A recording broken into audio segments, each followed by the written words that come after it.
Kaya yung mga babayan, no, at may ayusin pala sila dun sa taas. Itong nag-ano sa hydraulic crane nakasakay. May ayusin pala dun sa taas.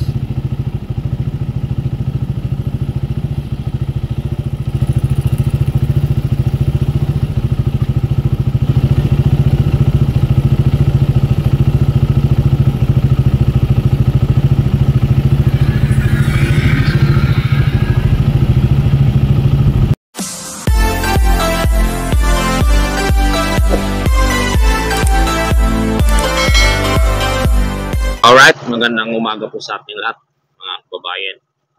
So, nandito naman tayo upang magbigay update sa inyo ng latest update dito po sa NLEX connector na magdudugtong dito sa Stage 3 Skyway dito po sa may Tomas Claudio, Dakan. So, nandito tayo ngayon sa may overpass tulay at mag-update tayo dito. Kasi hindi tayo nakapag-ano ng drone at nalubat. Hindi ko pala na-charge yung battery lang na-charge ko kagabi. Kala ko kasi 2 bar pa. So nakapalipad lang tayo ng isa doon sa Sampaloc, Manila sa PNR. So pagdating ko dito, nag-ano na battery low. Mahirap na. So dito tayo at magbibigay update mga kababayan. So ayan mga kababayan, no? Kung bago pa lang kayo sa aking YouTube channel, ang makapanood nito, baka naman po makahingi ng favor, pa-like and subscribe at i-share ang ating video. So maraming salamat, God bless sa inyong lahat. So tara, let's go at sisilipin natin itong double decker dito na nag-install na po sila ng pangalawang beam para sa double decker dito po sa may Tomas Claudio dito mga kababayan, Pandakan. So ito sisilipin natin dito mga kababayan, ano. So ito makikita natin dito. Yan. Kung makikita natin yung mga kababayan na area diyan. So ayan po yung double decker. So yung una na binaklasan na po ng forma. So nag-install sila uli ng mga scaffolding para pangalawang beam. Pang coping beam mga kababayan. So doon naman sa kabila, halos matapos na po i-install yung mga rebar. So forma na lang po ang kulang din sa isa. So yan po ang ating update dito. So yan po mga kababayan, ano. At sisilipin din natin doon sa may bandang Biyata yung mga dinidemolish doon sa area na doon mga kababayan. So dito, ito yung makikita natin dito mga kababayan, ano.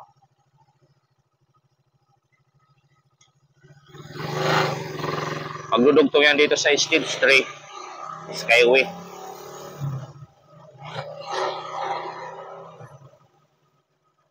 Ayan. Ayan na po siya dito mga kababayan, ang pinaka natin dito.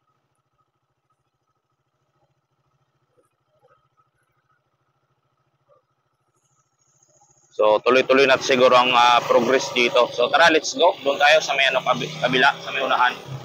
At papakita ko rin sa inyo yung mga na-demolish ng mga kabahayan. Talagang napakarami na pong na-demolish dito.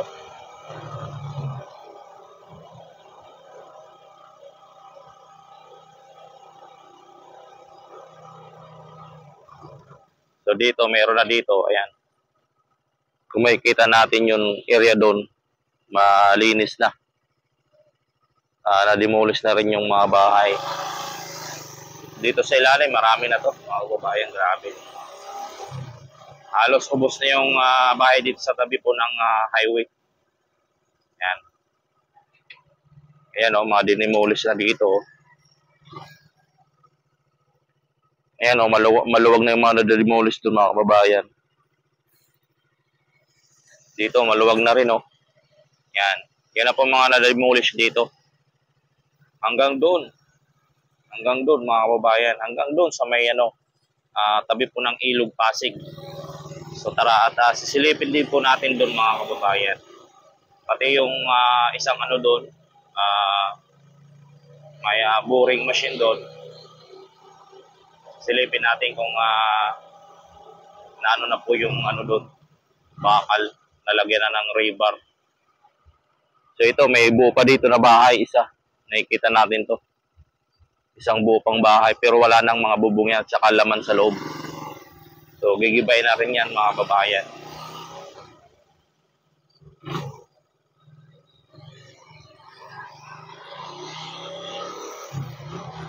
Silipin natin mga kababayan, doon tayo dadaan sa kabilang area. Kasi dito nakaharang yung orange barrier, plastic barrier.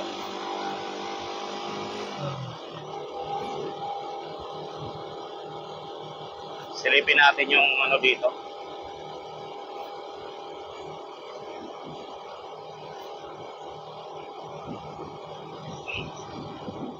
Grabe, no?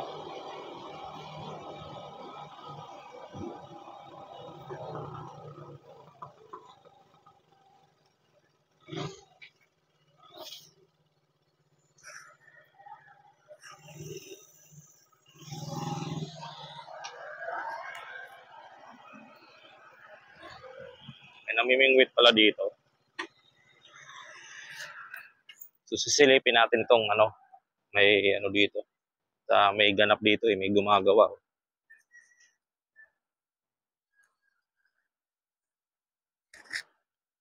May namimingwit dito. Tilapia na huli ata dito. Kasi nung nakarang araw, nung nag-vlog ako dito, may namimingwit. Tilapia na huli mga kababayan.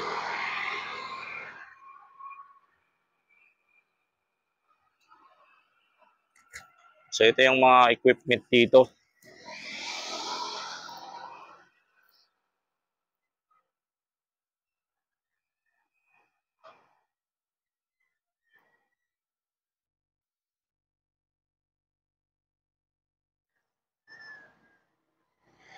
Grabing machine yan, no? Pangbutas. Laki.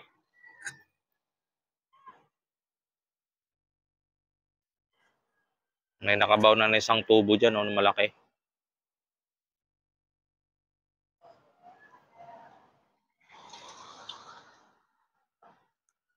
So yan po ang ating update dito, mga kababayan.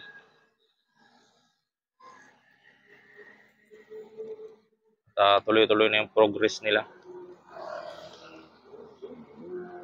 Dito po sa NLEX.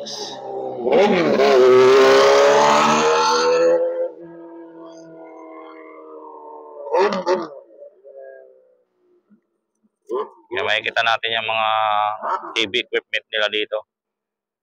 Grabe, no? Ayun, laki. Laki ng na yan, no? Na ibabaon na naman na tubo.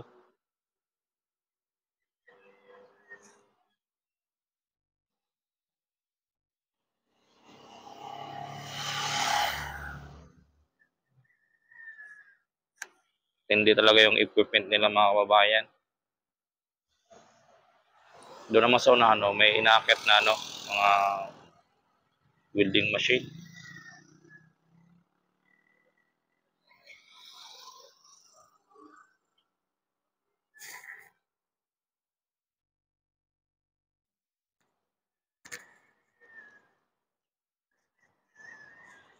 So yan lang po ang ating update dito mga kababayan.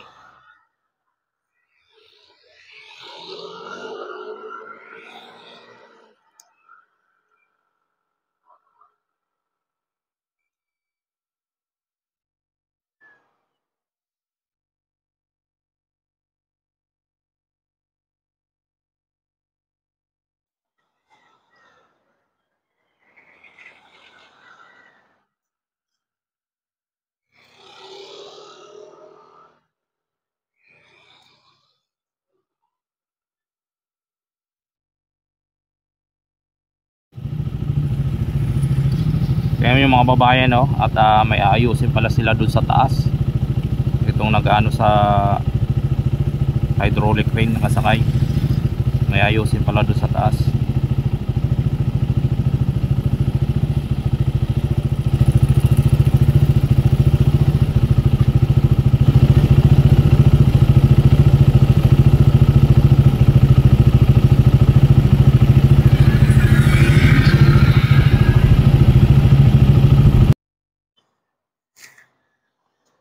Diyan naman sa area na yon, doon sa area na yon, may ano na, yung PNR, naglilinis na rin sa area na yan. Oh. At magbubutas na rin siguro sila dyan sa PNR. So yan po mga kababayan, no, ang ating latest update dito sa NLEX connector. Ayan. Oh. Hindi tayo pwede lumapit, baka sitahin tayo.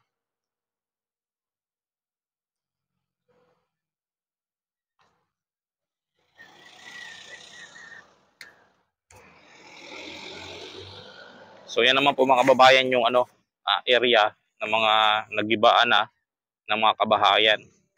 Kung makikita natin doon sa kabila, yan na po yung mga nagibaan ng kabahayan dyan. So yan lang po mga kababayan, ano, ang ating update dito po sa NLEX connector na makikita natin itong mga kaganapan dito. Tulad nitong ano, ganap na ito dito sa area na ito. Ayan, makikita natin itong malaking equipment. Ayan. So, ayun lang po. Maraming salamat. God bless and good morning po sa inyong lahat mga kababayan.